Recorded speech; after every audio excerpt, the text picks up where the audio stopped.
안녕하세요, 미국 수의사입니다.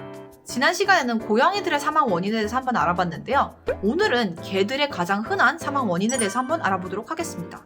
전 영상에도 말했다시피 가장 흔한 사망 원인은 개, 고양이, 사람이 전부 다 다른데요.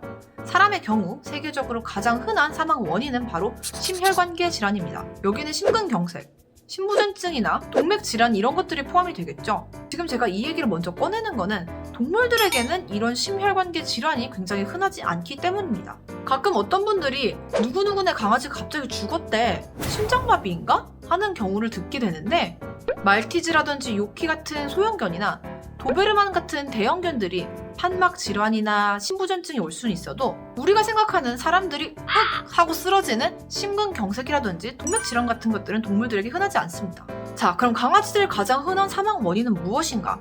물론 이것에 대해서는 정말 여러 개의 논문이 있지만은 그 중에서 가장 최신이고 인용이 많이 된 논문으로 한번 보도록 할게요. 제일 먼저 대부분의 개들의 사망 원인 1위는 바로 암입니다. 전에 순종 잡종 영상에서 말한 적도 있지만은 원래 개들의 사망 원인의 1위는 바로 사고사였습니다. 지금도 2살 이하의 어린 개들 같은 경우에는 사망 원인의 1위가 트라우마, 즉 사고사인 경우가 많은데요. 그 사망 원인의 1위가 암으로 바뀐 것은 꽤 근래에 들어서 생긴 변화 중 하나입니다. 근데 이게 꼭 나쁜 것만은 아니에요. 근래에 들어 수의학과 반려동물의 문화가 발달하고 그만큼 동물들의 수명이 늘어나면서 당연히 노령견들도 늘어나고 그리고 암으로 죽는 동물의 비율이 늘어난 거고요. 물론 목줄을 안 하고 다니는 정신 나간 사람들이 줄어드는 것도 이유가 있겠죠? 자, 개들의 사망 원인 2위는 바로 신장질환입니다. 고양이처럼 개들도 이 중에서 가장 많은 부분을 차지하는 것은 chronic kidney disease, 만성 심부전증인데요.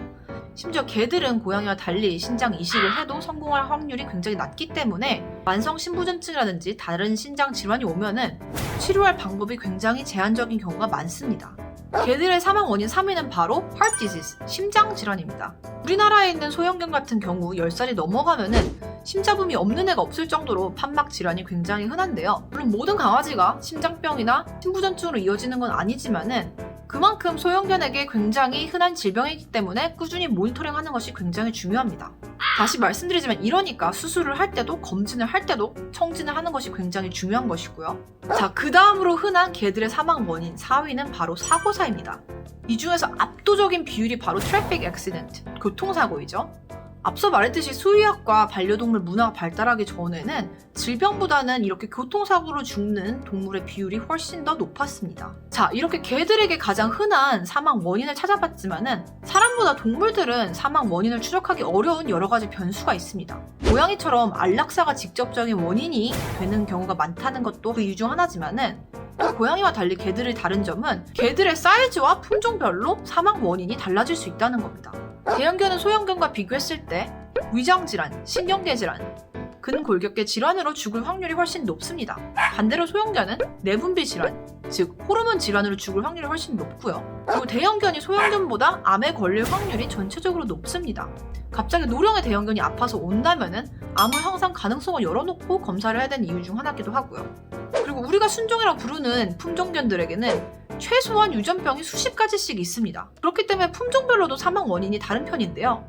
앞서 말했다시피 골든리트리버의 당연히 사망 원인이 1위가 암이고요. 정상적으로 호흡하는 녀석이 거의 없는 불독 같은 경우는 사망 원인 1위가 바로 호흡기 질환입니다. 그리고 긴 허리 때문에 맨날 디스크가 터져서 오는 닥스훈트 같은 경우는 다른 개들에 비해 신경계 질환으로 죽을 확률이 훨씬 높습니다. 어쨌든 사망률이란 건 참 무거운 주제이지만은 여러 가지 상황이나 각 품종별의 패턴을 보면 흥미로운 점도 참 많습니다. 물론 교훈은 이렇게 동물들의 특징과 질병에 대해서 집사들이 잘 파악하고 숙지하고 있어야 된다는 거겠죠? 다음에는 암에 가장 잘 걸리는 견종들, 그리고 동물들의 암에 대한 미신에 대해서도 한번 다뤄볼 예정입니다.